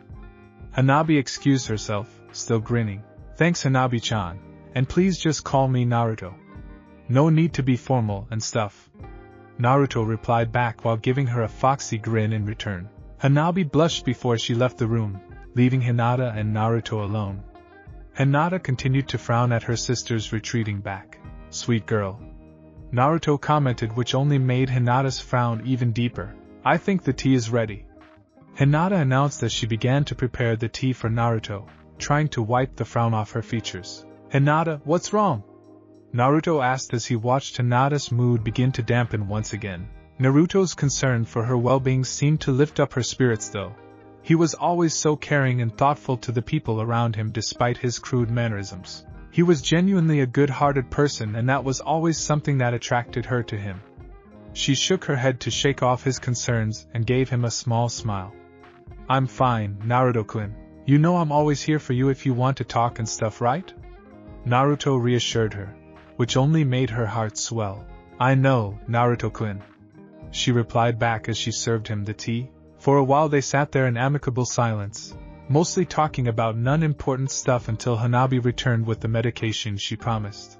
The way Hanabi doted on Naruto annoyed Hinata. He was her guest therefore. She was supposed to be the one who doted on him. Naruto, however, was unaware of the growing tension between sisters or how they had subtly begun to vie for his attention. Soon Naruto's stomach ache disappeared and realized he was now imposing his presence upon the Hyuga sisters. They probably needed to be somewhere else but were probably stuck with him because he was their guest. I'm probably taking too much of your time, ladies. I guess I better go. I'm sorry for keeping you here and suffering in my company. Naruto replied back. Of course not, Naruto-kun. I invited you over after all. Hinata replied back with a slight panic in her voice. Was he already tired of talking to her or was it her sister? If it were up to her, Naruto would never leave her side. Don't worry about it, Naruto-san. I assure you that my presence is not missed. Hanabi reassured the blonde. Nonetheless, I think I've overstayed my welcome. Thank you, Hinata-chan, Hanabi-chan, for your hospitality. I owe you two a favor or two, maybe I can even repay your kindness someday. Naruto replied back with one of his foxy grins that melted both of the sisters' hearts, as he gave them a thumbs up. I'll see you out then, Hinata said dejectedly. I'll accompany you too, Hanabi replied back. The three then snuck Naruto out of the Hyuga compound. As the two girls waved goodbye to the blonde dynamite, they couldn't help but speak with each other without taking their eyes off of Naruto's retreating back. Just what are you up to, sister? Hinata asked as she continued to wave goodbye. Hanabi ceased her waving and looked sternly at her older sister. Nothing, dear sister, whatever gave you that idea? She replied sweetly, enjoying her sister's unease. Now that Naruto left, there was no longer any point in her spending time with her older sister. It was time now to seek her cousin Niji for some training. It just wouldn't do if she lost against any of the other competitors of the tournament. As Hanabi left Hinata's side, Hinata's frown deepened. Her sister was up to something, she could feel it. At the Konoha Imperial Leaf Hotel. Damn it, Yukinaja! Haruna cried out in frustration. Mind your language, Haruna-sama. Yurinaju reprimanded his young charge. It was now approaching lunch, and there was still no word from the blonde shinobi. Yurinaju sighed in relief when he heard a knock upon their door. Hopefully that would be Naruto. Upon hearing the knock, Haruna's mood seemed to lift up and immediately rushed to her room to inspect her clothing, hoping that the dress she wore was not crinkled or her hair messed up. Yurinaju opened the door, only to be disappointed. Before him was a young man, probably one of Yukihime's footmen. Greetings. The young man greeted him nervously. Greetings to you too. The young man took a deep breath. I was sent here by Yukihime to ask if Uzumaki Naruto has made any contact with you. Yurinaju frowned. It seems that Naruto forgot about the tour. I'm afraid Uzumaki-san has not contacted us as well. It was then that Haruna approached the open door. Naruto? She asked, hopefully only to be disappointed at finding out who was by their front door.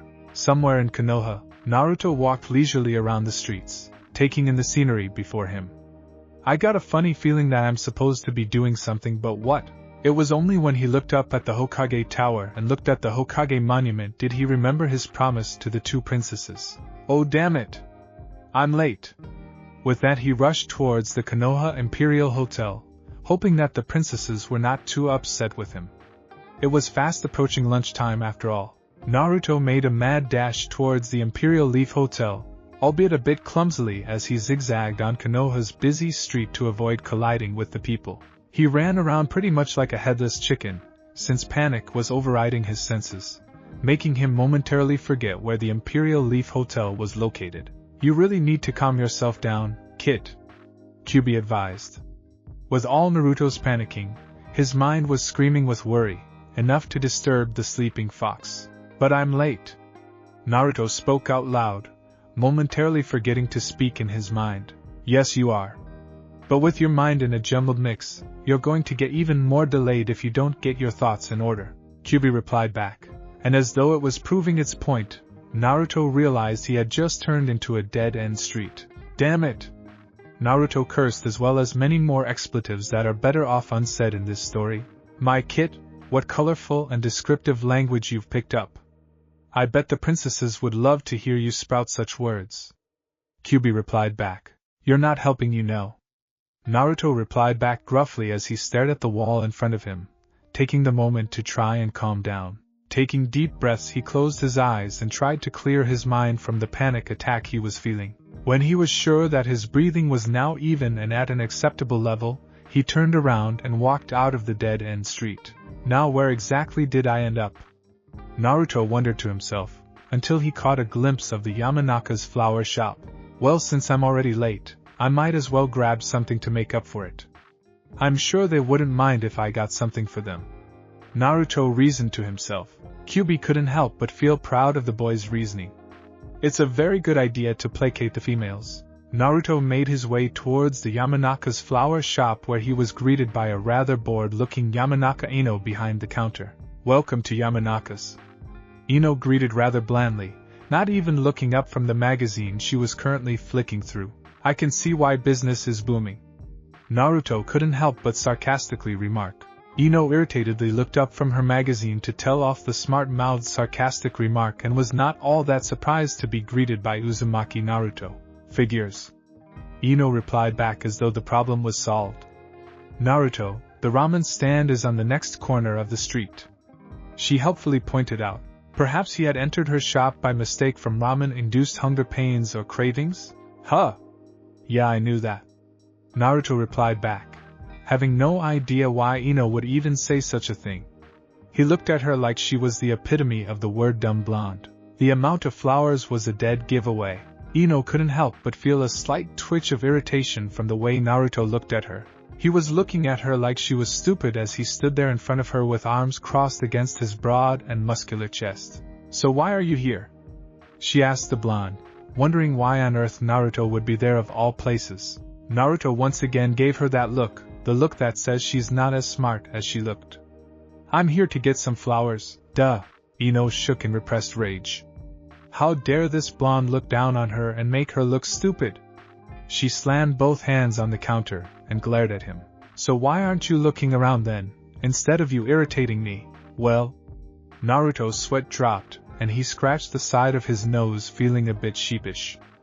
I don't know much about flowers and stuff, so I was hoping you'd help me. After insulting me? Ino couldn't help but incredulously replied back. That was some way to ask someone to help them. From the way she was feeling at the moment, she was tempted to give him some poisonous plants and poison ivy as payback, but had to restrain herself. She felt sorry for whoever was going to receive the flowers. She couldn't take a risk. What if it was for Godame-sama? She was the only female she knew that tolerated the blonde doofus. Naruto scratched the back of his head.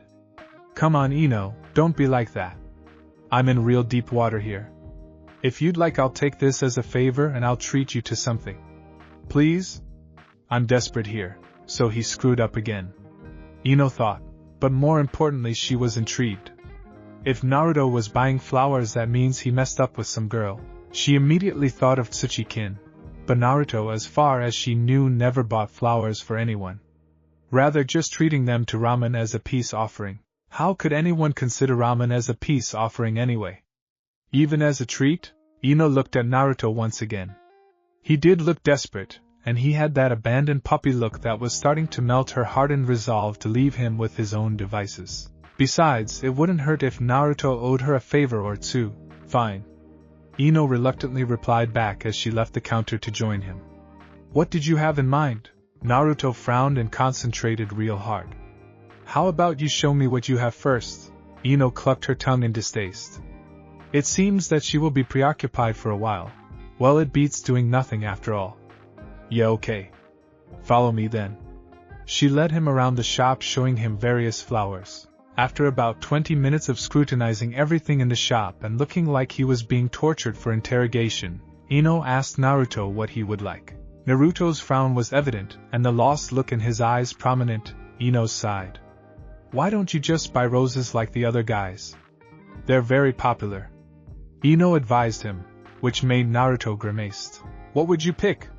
He asked as he turned towards Ino. He didn't want roses. Roses sounded too plain and almost had a hollow meaning to them due to their popularity. Ino was a little taken aback by his question. She was used to customers asking her preferences, since she has more experience in flower arranging, but it was still weird to hear Naruto ask the question. I would have picked the baby's breath along with the Chinese chrysanthemum, iris and narcissus combination. Naruto nodded. I see. Then I'll go with those then. Naruto replied back. He trusted Ino's preference. Ino, on the other hand, was a little taken back. Just like that? After all the trouble of showing him their entire collection of flowers, he would trust her judgment? Wait a minute, you mean you'll just take my word for it? Of course, Ino-chan. Why not? You've been running this business with your parents for years. I'm pretty sure you're never wrong. But you didn't even tell me what type of person you're going to give the flowers to. For all you know, they might be allergic to the flowers I just recommended to you. Naruto frowned in deep thought, then smiled. I trust you, Ino-chan. Besides, I won't blame you if they are allergic to the flowers. That's my fault for not knowing. Ino couldn't help but smile at Naruto's honesty, but did a double take when she realized what he just said. Wait a minute, did you just say that? Naruto nodded enthusiastically. Yeah. I would like to buy 2 bouquets, please. Naruto's confirmation made Ino's eyebrows rise. She was flabbergasted. Who would have thought Naruto would be such a ladies' man? But then again, looking at him now, she had to admit there was something undeniably charming about Naruto. Maybe it was the great body he carried, or those marvelous eyes of his, or perhaps the childlike innocence about him that made almost every female in the immediate vicinity swoon. Even those who don't like him had to admit that they don't like him simply because he possessed the very same characteristics listed. So who are the lucky ladies? Ino inquired, curious who Naruto would be giving flowers to. A couple of girls entered her mind. It could probably be Sakura or Kin, or perhaps Ayame, Shizune or Godame herself. The possibilities were endless. Naruto merely scratched the back of his head, unsure if he should tell Ino. She might say something to Sakura. Oh, no one you know. He grinned sheepishly. Try me. Ino challenged as she handed him the 2 arranged bouquets. Oh geez, I would really like to go to Ino-chan, but I'm running late as it is. Naruto replied back as he took the flowers and paid for them. not caring how much money he gave Ino. He was rushing towards the door when Ino's call stopped him. "Ichiwai Naruto. This is too much. What about your change? Don't worry about it." Naruto called out, but before he could step out of the door, he spotted some white calla lilies. On impulse, he grabbed one of the flowers, walked back quickly to Ino and handed it to the stunned blonde. "Thanks for helping me out, Ino-chan. You're the greatest." He gave her one of his foxy grins and a quick hug before hightailing it out of her shop. Ino, on the other hand, was too shocked to respond.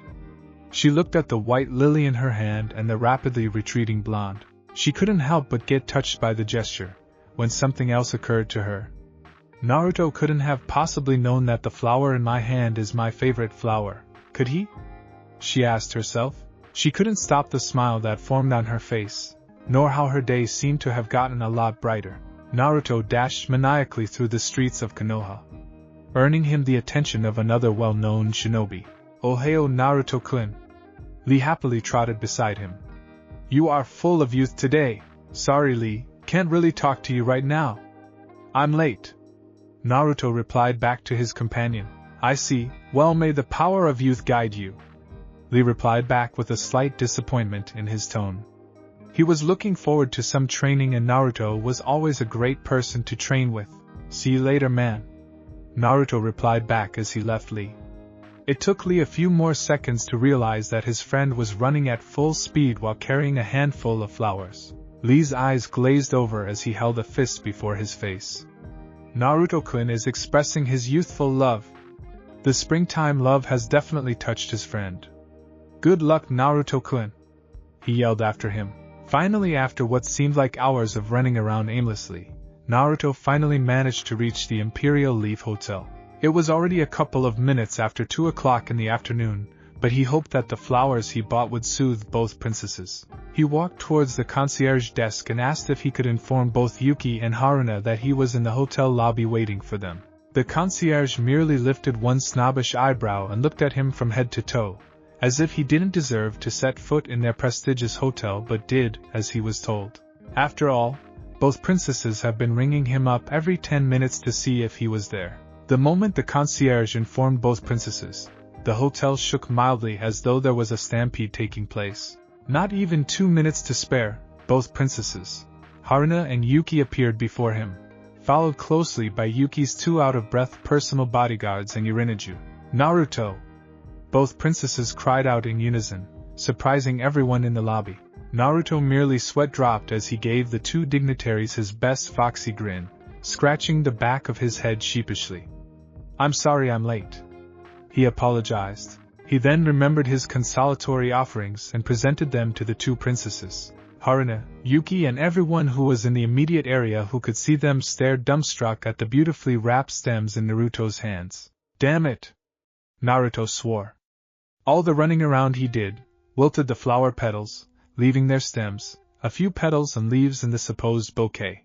Urineju wanted nothing more but to laugh out loud at Naruto's poor attempt, but was amazed when his young charge accepted his poor offering. "They're lovely, Naruto," Haruna said as she accepted the bouquet, prompting Yuki to accept hers as well. "It's a very thoughtful offer." Yuki agreed and handed the bouquet to one of her bodyguards. The immediate males in the vicinity didn't know how the blonde could pull off such a response from the 2 princesses. They were sure that the princesses would be offended at such poor quality gifts. "Shall we go to Naruto? I'm interested in touring the sights Konohagakure has to offer," promoted Haruna as she tugged at Naruto's arm, attaching herself against him. "Me too," Yuki chimed in as she grabbed hold of his other arm. Both princesses then began to exchange evil glares as they half-dragged Naruto out of the hotel and into the street. "This is going to be a long day."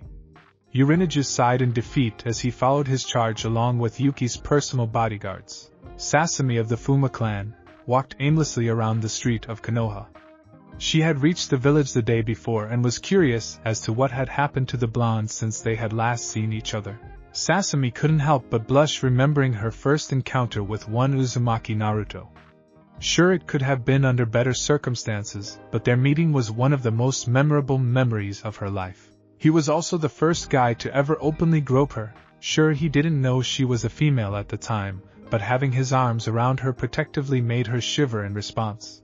The memory still gives her shivers of delight until now. She was walking around Konoha not only to get to know her environment, but to also leave herself in an open chance to maybe bump into the blonde once again. She was sure she had made an impression on the blonde by the way he looked at her during that time to rescue her cousin Erasure. Speaking of the blonde, she couldn't help but overhear a very enthusiastic and overly confident voice from nearby. She was amused by the masculine's voice and couldn't help but mutter tourists from under her breath, until she realized the significance of the conversation. And that's the Hokage Mountain, where Konohagaku's previous Hokage's faces are engraved to remind the citizens of Konoha of their greatness. The masculine voice lectured as it continued in the most enthusiastic introduction. One day my face will be carved in that mountain. If not sooner.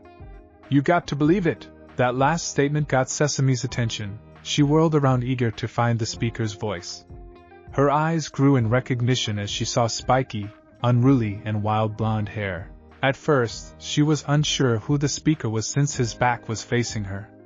And another fact that the speaker wasn't wearing any noticeable color like orange.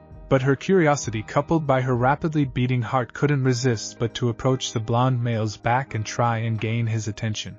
She only wanted to confirm her suspicion, and was unprepared for being right. Naruto turned around when he felt someone tap his shoulder.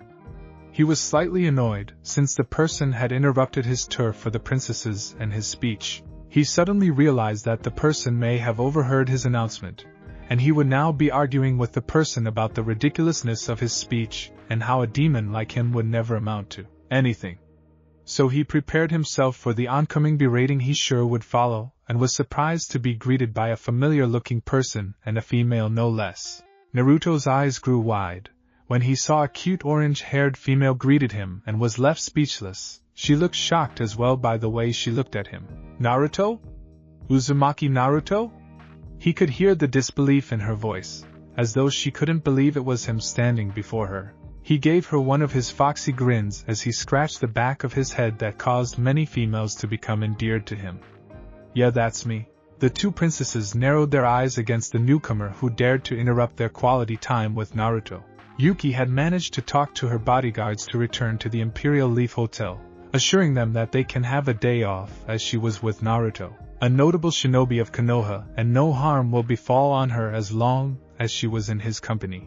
Haruna, on the other hand, only needed to exchange a few words with Urineju to leave her alone so that she can spend some time alone with Naruto, which Urineju obliged.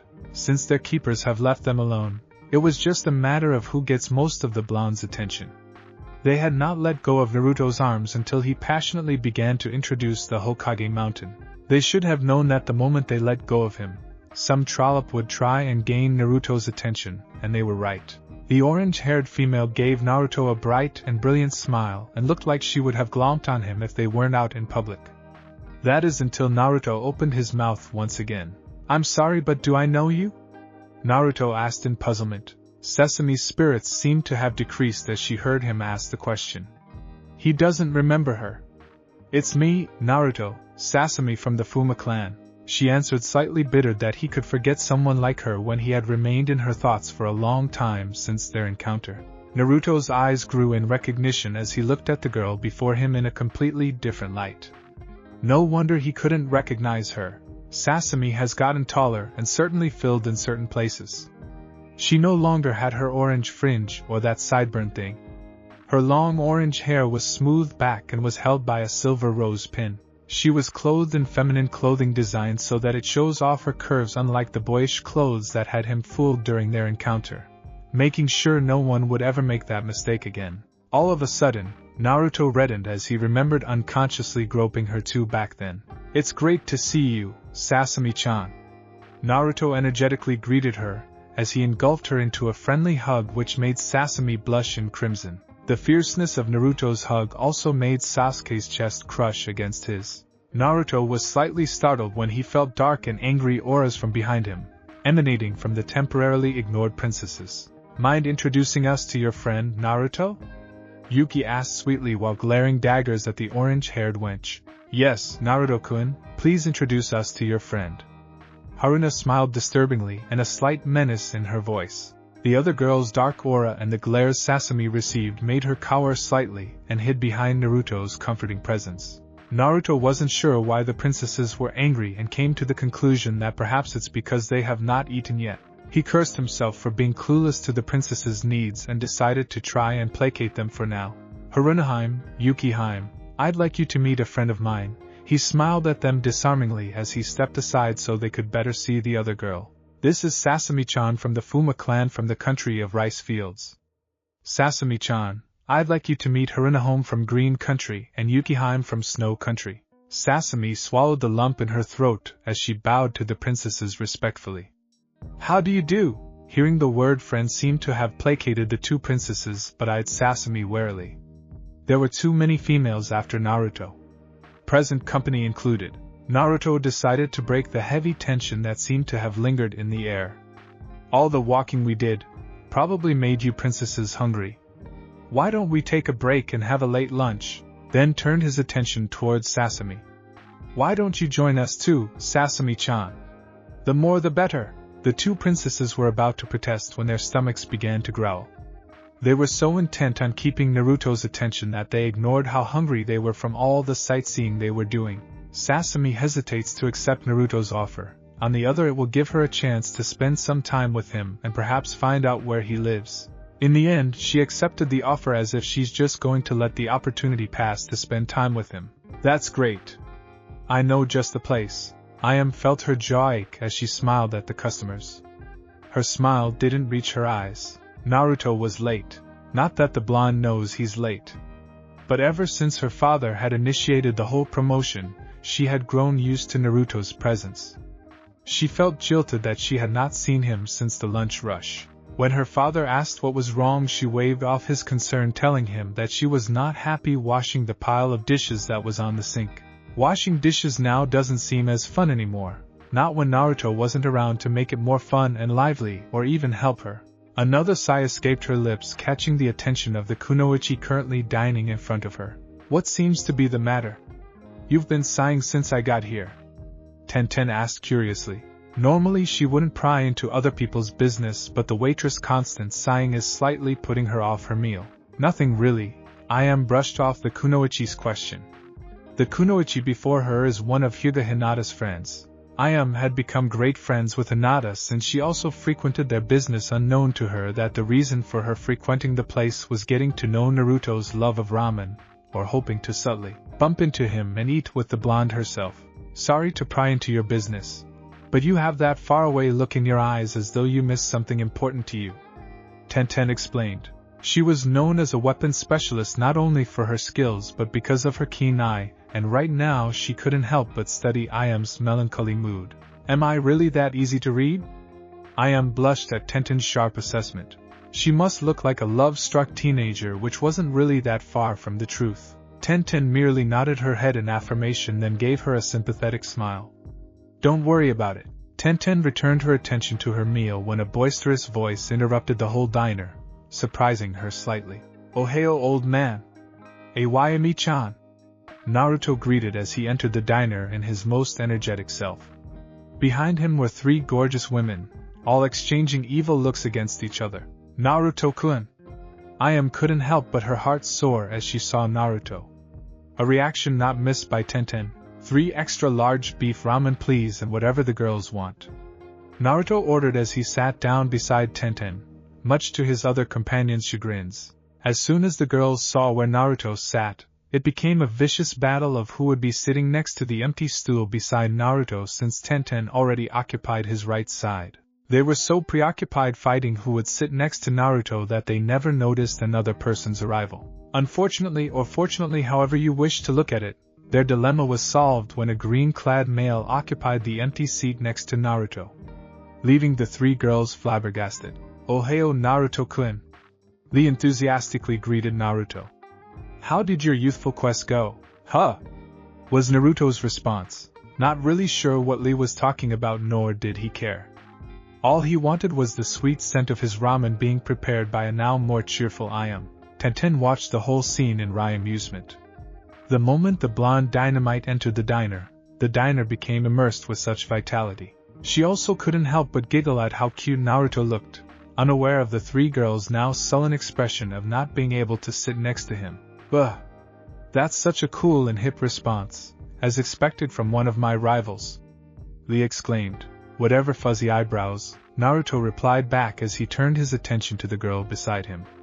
"What's up, Tenten?" He'd rather have a normal conversation with Tenten than his green-clad friend for now, and what the hell was taking his ramen so damn long? Tenten giggled. "Nothing much, Naruto, just grabbing something to eat after training so hard this morning." At the word training, Naruto's ears perked up in interest. "You're in the kunoichi tournament too, right?" Tenten nodded. As soon as Naruto's three companions overheard Naruto talking to the other kunoichi and expressed his interest, they began to listen to their conversation. It wouldn't hurt to be aware of another potential rival. Naruto whistled in amazement. "Wow! Virtually every girl I know is involved in the tournament." Then Naruto remembered his manners. "Oh, that reminds me." He quickly turned around and began to introduce his other companions. "Tenten, Lee, I'd like you to meet a few friends of mine." Naruto introduced brightly as he gestured at the three women that accompanied him. At the words friends, Tenten and Lee could have sworn the temperature in the diner dropped considerably. "I'd like you to meet Princess Yuki from Snow Country, Princess Haruna from Green Country, and Sasame of the Fuma clan from Rice Country. Sasame is also in the tournament. Ladies, I'd like you to meet Tenten and Rock Lee." Naruto smiled brightly.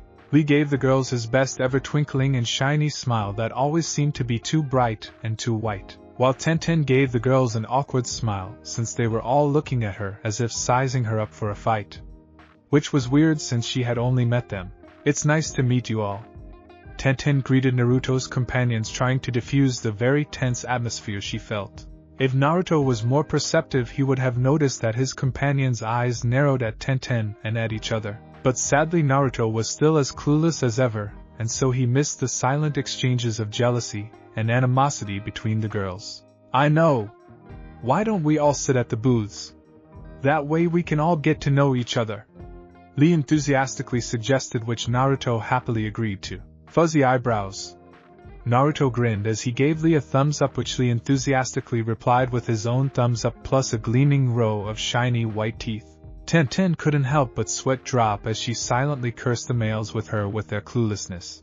The girls in front of her had no desire to get to know one another other than rip each other to shreds by the looks they gave each other. The moment they sat at one of the much bigger booths to accommodate them, Ayam and one of her father's assistants headed over to serve them. Ayam accompanied Nishi to Naruto's table while Nishi carried the tray of Naruto's ramen order. Nishi didn't understand why Ayam was going through the trouble of accompanying him when she was supposed to be greeting customers, but decided to let it pass. He was more curious to see what Ayam was up to anyway. "Here's your order, Naruto-kun," Ayam enthusiastically informed Naruto as Nishi placed his ramen order before the blonde male, being extra careful not to spill anything on him since he had a feeling that Ayam wouldn't be very happy with him if he did so. "Thanks, Ayam-chan." Naruto enthusiastically thanked Ayam, giving her one of his huge grins in the process, which made the females he was with stare and starstruck all. Witnessing the effect of his smile on the opposite sex, Lee's eyes began to brim in admiration and fire as once again he was inspired by Naruto's radiant youth. "The burning passion of youth is strong within you, Naruto-kun," Lee announced enthusiastically. "I also must strive to brighten and burn with passion as well." Lee then stood up with his fist pumping in the air, full of determination. "What?" Naruto asked in between mouthfuls of ramen. "Ugh! What a cool response!" As expected from the student of Gai-sensei's rival, Lee seemed unaware that his enthusiasm and strange gestures were beginning to draw questioning stares from some of the other people in the diner. "I will strive to be on the same level as you, Naruto-kun." And with that last parting speech, Lee ran out of the diner, determined to train and beat Naruto's power of youth. Naruto, though, was too engrossed in his food to pay much attention to the green-clad shinobi, and merely gave a thumbs up as a response to his rants. With the exception of Tenten, already immune to Lee's and Gai's outbursts, and Naruto, who really paid more attention to his food above all else, everyone watched the departing green-clad shinobi with questioning stares. "So, Naruto, how is your ramen?" Ayam asked the blonde male, earning glares from his other companions while Tenten just watched in amusement. "It's great as always, Ayam-chan." Naruto smiled brightly at the young woman. Hey, why don't you have a seat and hang out with us for a while? Naruto said invitingly, oblivious to his other companion's sudden shift in mood. Tenten, however, wasn't as lucky. She could feel her skin begin to prickle as the room temperature began to drop due to the frigid auras the girls across from her were exuding. Ayam, whose whole attention was solely on Naruto, was just as oblivious to her surroundings as the object of her affections and sat on Naruto's right side in the spot Lee previously occupied, making it so Naruto was sitting in between her and Tenten. Don't mind if I do, Naruto-kun. Ayam gladly replied back. Excuse us, but aren't you supposed to be working? Haruna questioned, trying to keep the annoyance from her voice. Yes, we don't want you to get in trouble or anything, Yuki seconded, finding herself agreeing with the other dignitary for once. Nishi, who was still standing by and waiting for the rest of the table's orders, decided to answer for his employer. There's nothing to worry about. Ayam-san is the co-owner of this stand and daughter of Ichiraku Tuchi. She can't get in trouble. Besides, she deserves a break from greeting the customers for a while. This response earned Nishi a beaming smile from Ayam and cold angry glares from the other three females, namely Haruna, Yuki and Sasame. Nishi tried to suppress the shiver running down his spine and silently retreated from the table, making an excuse to come back when they were ready to order. Tenten, who was by now getting really uncomfortable with the whole situation, decided that maybe starting a conversation could lighten up the mood. Too bad that the other girls at the table seemed to be more interested in either ogling the males seated near her or glaring at each other to make any decent conversation. Tenten sighed in dismay, catching Naruto's attention. What's wrong, Tenchan? Are you feeling sick or something? Naruto asked in a concerned tone. Then without warning he placed his hand upon Tenten's forehead to check her temperature. Tenten could feel her cheeks begin to flush at Naruto's sudden gesture. I am fine, Naruto.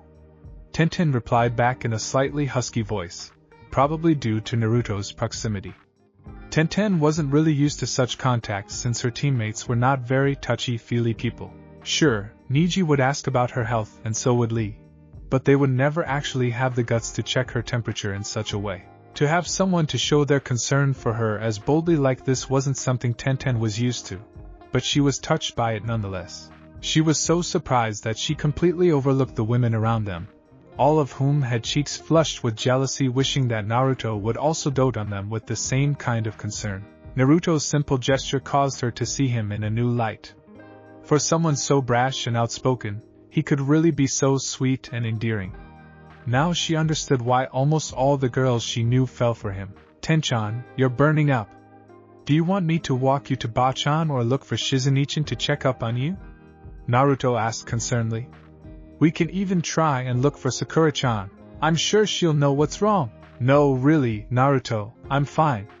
Tenten continued to proclaim as she struggled to suppress the raging blush on her face, which she knew was only making things worse. However, every time she tried she could feel herself being hypnotized by his blue eyes and his handsome features, which were way too close. Close enough that she could feel the warmth of his breath as it tickled her skin, making her temperature rise up even more. She tried to distract herself from the sensation she felt, and tried to focus on his eyes instead, but every time she gazed into those cerulean depths she felt like the whole world zoned out, leaving the two of them alone in a motionless world. Ahem. The other four girls at the table, namely Yuki, Haruna, Sasame and Ayam, coughed all at once, trying to get Naruto's attention away from the dark-haired Kunoichi. Are you all sick too? Naruto asked in wonderment, as he turned his attention to the rest of the girls who were all currently flustered with jealousy. They all sweat dropped. He briefly wondered if there was a virus going around. Then after much thought, he came to the conclusion that perhaps all of them just needed the goodness of ramen in their system. In as boisterous a voice as he could muster, he called Nishi over and declared a round of chicken ramen for the whole table. If he was right, which he knew he was, chicken ramen was always good for anything that ails the body. Beef too actually, and seafood ramen, and as a later alternative, vegetable ramen. As soon as the food orders arrived, everyone immediately began to eat in silence. There was no reason for conversation, since everyone was more interested in the blonde than each other, so Naruto found himself the main speaker for the table. Naruto was in a state of bliss and was completely oblivious to the envious stares he was getting from both male and female diners at the restaurant. Outside Ichiraku ramen bar, A dark-haired female walking by noticed the blonde's spiky hair as well as the company of women he was surrounded with. Since they were seated near the window of the diner, she had to do a double take to make sure it was the blonde object of her affections. She felt uneasy as she saw each girl was beautiful as the other, and they certainly had the blonde's attention. She looked down at her plain clothes as mentally began to compare herself against the women that surrounded him, and then to her own reflection reflected in the window. Naruto-kun. She sighed wistfully, wishing she could also join him but felt that she wasn't good enough to sit with them, since she felt she wasn't nearly as pretty as the other girls or dressed as nice. So she settled in just watching him from afar. She sighed once again when she saw him laugh. He looked so happy in their company, and she was torn from being happy for him, and wishing that she could share his happiness too. As though the blonde heard her wistful sigh, Naruto turned around and saw her. His eyes widened in surprise as a massive smile graced his handsome features. She wanted to run away but for some reason, seeing him catch her off guard made her paralyzed. She was rooted on the spot. She saw him get up from his seat and excuse himself from the company of those gorgeous girls, and watched as he approached her. "Oh no!" she gasped. She didn't know what to do or what to say. She turned around and was ready to run away from him, but hearing her name stopped her from her tracks. "Isaribi-chan!" Naruto called out. Isaribi slowly turned around, her heart racing wildly. "Naruto-kun."